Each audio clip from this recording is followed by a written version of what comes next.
Muhammad tried repeatedly to kill himself. You Muslims out there who believe in Muhammad, you are believing in a man who tried repeatedly to commit suicide. According to the Muslim sources, he tried to commit suicide after receiving these revelations because he didn't want his tribe to be able to say that he was possessed by a jinn.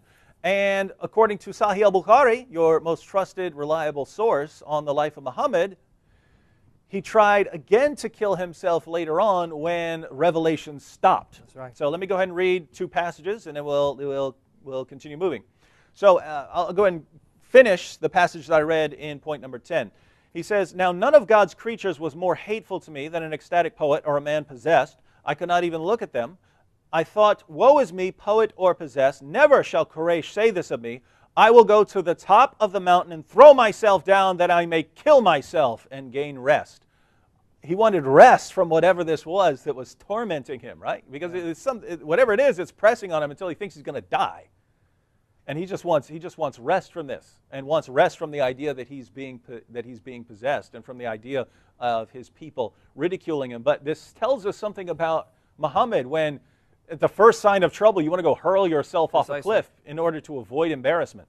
To show a contrast with the true prophets of God, it's vitally important to let the audience know that any time a true prophet or a righteous person has an encounter with God or an angel or even the Holy Spirit of God, their initial response is fear, but it's that entity, whether God himself or the angel or the Holy Spirit, that comforts the person and says, do not be afraid, taking away their fears in order to have this encounter with God. So you see the difference there, David?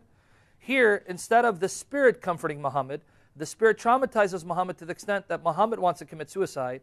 It takes individuals who are not there, who are not privy to this encounter, to encourage him. He's not demon-possessed, whereas the true prophets of God or the servants of God, they're encouraged by the entity in question. Like when Gabriel appears to Mary, Gabriel tells Mary, do not be afraid. Or when he appears to Zechariah, the father of John the Baptist, he tells him, do not be afraid. So you see the difference between what this Spirit did to Muhammad and God's true Spirit messengers do when they're sent to reveal God's revelations to God's true servants. It's almost as if these are totally different Gabriels we're dealing with here. Definitely. Right? All right, let me read one more passage about Muhammad's suicide attempts, because after he starts receiving the revelations, he eventually stops receiving the revelations. And watch his reaction. This is Sahih al-Bukhari, number 6982. It says, "But after a few days, Waraka died, and the divine revelation was also paused for a while, and the prophet became so sad, as we have heard, that he intended several times to throw himself from the tops of high mountains. And every time he went up to the top of a mountain in order to throw himself down, Jibreel would appear before him and say, 'O Muhammad, you are indeed Allah's messenger in truth,' whereupon his heart would become quiet, and he would calm down and would return home."